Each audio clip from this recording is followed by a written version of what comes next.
Le parti de la nation occitane, qui s'appelait au début Parti nationaliste occitan, qui était fondé en 1959, est le premier parti politique occitan constitué, si l'on accepte Paul Ricard et Georges Reboul, qui se présentaient comme nationalistes provençaux, mais en sachant aussi bien qu'à l'époque que le terme provençal, ça pouvait aussi recouvrir l'ensemble des pays d'Oc. Et la preuve, c'est qu'ils éditaient un journal qui s'appelait Occitanie, qui était politisé, mais pas dans un sens indépendantiste. Il y a une affirmation nationale, donc de l'Occitanie ou dite Provence comme nation, et donc c'est quelque chose qui a été repris par François Fontan,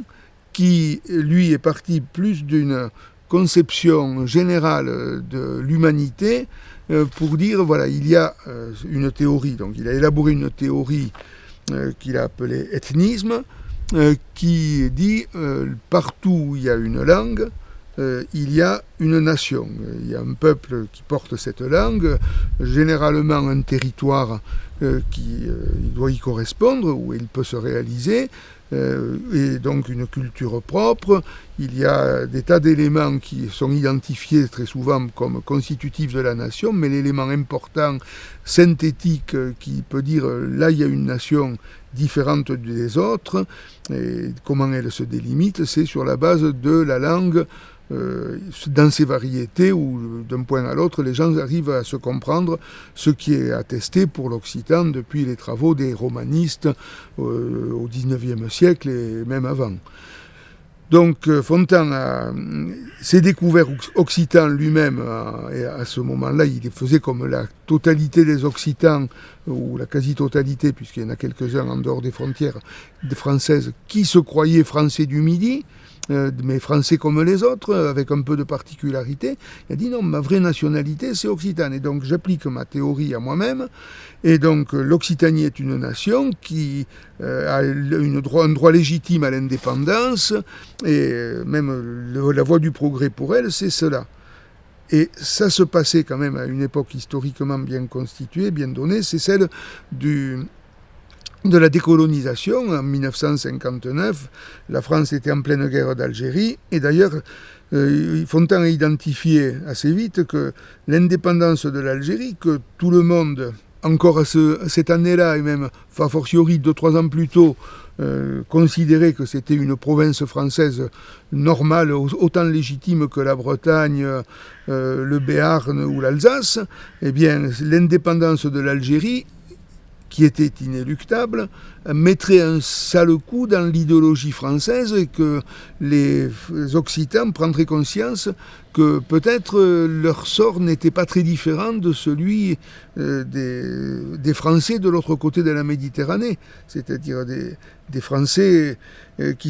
qu'on essayait de convaincre que leur avenir radieux était dans la France, dans l'Algérie française. Et donc le PNO s'est créé en mettant tout de suite en application ces théories ethnistes qui ne sont pas seulement de l'affirmation nationale, et encore moins de l'affirmation nationale spécifiquement occitane, mais de l'affirmation de l'humanité à se réorganiser en tenant compte, en valorisant et en favorisant le fait national, et en collaborant, en promouvant la collaboration entre les nations. Donc l'Algérie, qui était très clairement pour Fontan non pas une nation au sens de sa théorie, mais disons un territoire peuplé d'Arabes et de Berbères, qui constituent les deux nations qui coexistent en Algérie et sur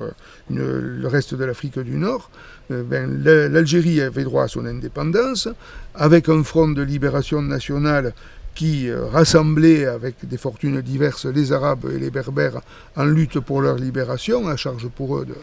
voir comment ils pourraient gérer le caractère finalement binational de l'Algérie, avec deux langues indigènes, avec deux langues nationales. Mais c'était pas la question prioritaire à l'époque. La question prioritaire était de soutenir la lutte pour l'indépendance de l'Algérie, et Fontan et les premiers adhérents du PNO se sont mouillé leur chemise comme porteurs de valises, c'est-à-dire aide au FLN, aide aux déserteurs, et ce qui leur a valu des ennuis divers, des passages par la case prison. Pour Fontan lui-même, il a passé les Alpes et il s'est établi en Occitanie italienne, donc c'était pas vraiment un exil puisqu'il restait en Occitanie, mais c'était l'arrivée dans un territoire qu'il connaissait absolument pas, où il avait un contact épistolaire avec quelqu'un qui a aidé à l'accueillir, et avec aussi l'arrivée dans un pays où, pareil qu'en Occitanie française, l'Occitanie italienne, qui rassemble 12 vallées, l'équivalent en territoire d'un département français, mais sans grande ville capitale, les habitants étaient tout autant ignorants de leur de caractère occitan, de leur nationalité occitane, et il a joué un grand rôle là-bas. Donc Fontan arrive en Occitanie italienne, dans le village de Frasino, et s'installe là et prend contact avec la population et est accueilli. Il a rendu des services aux gens qui avaient souvent travaillé en France, en banlieue parisienne, et qui avaient des difficultés pour faire leur papier de retraite ou des choses comme ça. Mais il a aussi discuté avec qui voulait bien de la situation nationale occitane de ces vallées, donc convaincu suffisamment de monde pour qu'il fasse un mouvement autonomiste occitan, alors que quelques années avant, les gens ignoraient totalement qu'il soit occitan. Quelques-uns se disaient provençaux, parce qu'il y a une parenté et un prestige habituel de la Provence, mais ça ne dépassait pas une vallée et demie. Et donc ce mouvement a même eu des résultats, donc des élus aux élections municipales qui se sont déroulées par la suite. D'autre part, Fontan avait commencé par là-bas le travail de délimitation de la nation occitane, qui n'était pas partout bien connu, parce que ce n'était pas un sujet sensible pour beaucoup de gens, et notamment dans l'Occitanie italienne, il y avait une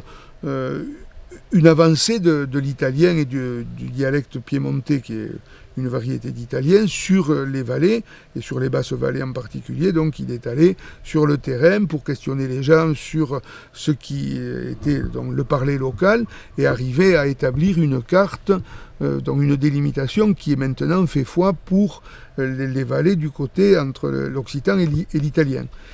Travail qu'il a repris par la suite sur des points de la limite entre l'occitan et le français, donc notre limite nord, où il y avait des endroits qui étaient à peu près bien connus et d'autres où on avait des études très partielles et incomplètes. Donc son boulot aussi de fondateur du nationalisme occitan s'est trouvé à mener sur le terrain en géographie linguistique pour fixer qu'est-ce que c'est que l'Occitanie, où ça s'arrête, puisque l'Occitanie c'est le pays de la langue occitane, et bien quel est le territoire concerné, donc quels sont les habitants, quelle est la population concernée. Et c'est grâce à lui aussi qu'on a des précisions qu'on n'avait pas sur la zone nord, en particulier pratiquement tout ce qui va de Grenoble jusqu'aux environs de Châteauroux. Grenoble et Châteauroux étant des villes françaises, Villard-de-Lans plus exactement, qui est occitan, et de parler de Saint-Benoît-du-Sault.